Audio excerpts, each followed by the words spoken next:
The Honda Civic Type R is one of the most iconic hot hatches in the world.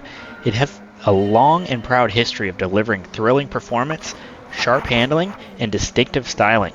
But how does the latest generation of the Type R compare to its predecessors? Is it still the king of the front-wheel drive hatchbacks? Let's find out. The 2022 Honda Civic Type R is based on the 11th generation of the Civic, which was launched in 2021. The new Civic has a more mature and refined design than its previous model, which was criticized for being too flashy and aggressive. The Type R, however, retains some of the signature elements that make it stand out from the crowd, such as the large rear wing and the triple exhaust pipes and the red accents. It can be distinguished from normal Civics due to its front bumper, larger air intakes, rear diffuser, and 20-inch BBS forged wheels. But what really makes this car special is the turbocharged 2-liter 4-cylinder engine that produces 315 horsepower and 310 foot-pounds of torque. The Type R also is equipped with dual-axis front suspension, an adaptive dampening system, and 4-piston Brembo brake calipers. All these components work together to provide a balanced and responsive driving experience. The Type R can get from 0 to 60 in 4.9 seconds and reach a top speed of 169 miles per hour. And while these numbers are impressive, especially for a front-wheel drive car, speed is not everything when it comes to hot hatches. Handling, cornering, and braking are also important factors that determine how fun and engaging a car is to drive. Luckily, this is where the Type R shines. The Type R has a sophisticated front-wheel drive system that minimizes torque steer and understeer, which are common problems for powerful front-wheel drive vehicles. The Type R also has a limited slip differential that distributes torque evenly between the front wheels according to the driving conditions. This improves traction and stability when accelerating out of corners. The Type R also has an excellent steering system that is precise, direct, and communicates well with the driver.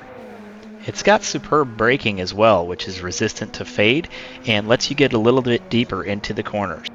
There are of course downsides to any vehicle as well, and although this is not a very high price for some of the vehicles in the game, it is a lot of money for what you're getting, and the fuel consumption on it is pretty bad as well, with it being very aggressive on its fuel usage. The design is also toned down a little bit, and I actually preferred the old style initially, but this one has really grown on me. But it's still a little bit aggressive for some drivers. Well, let's go ahead and take it to Tokyo and see where it ends up on our leaderboard. With the addition of the 2022 Civic Type R, I thought it would be important to revisit the 2020 model as well in order to fully compare the vehicles on the same game build. Both cars felt great to drive, especially for being front-wheel drive. The new Civic fully built ends up at 559 horsepower with 419 foot-pounds of torque. That's a lot of power to plant through the front wheels, but both cars do that in a way that's difficult to comprehend. They will still push exiting the corners if you're overly aggressive with the throttle, but that's easy enough to get back in line by just lifting your foot. The new car felt softer and a lot more predictable, making it much more consistent. I was able to shave over half a second off of the 2020's original time, bringing it to 2 minutes 1 second .007, but the new car with its less aggressive styling was even quicker.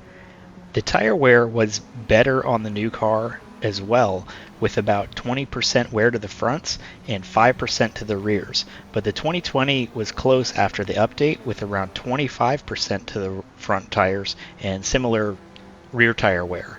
The new Type R, just like its real-life counterpart, is not particularly great on fuel, and we were able to get around 6 laps. It's not particularly bad, but it's also not great for a front-wheel drive hatchback.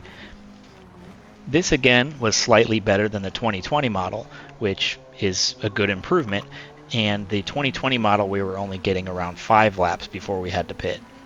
It was a little surprising to see this new model added into the game with the 2020 model already being there, but I'm thinking they're using this as a baseline to start working on adding the new Integra. So hopefully we'll see that in a future update. But anyway, we ended up crossing the line at 2 minutes flat 0.601. So that gives it about a half a second increase on lap time, but we also picked up about 18 points on performance points as well. Anyway, thank you for watching, and please like and subscribe so you don't miss any future content.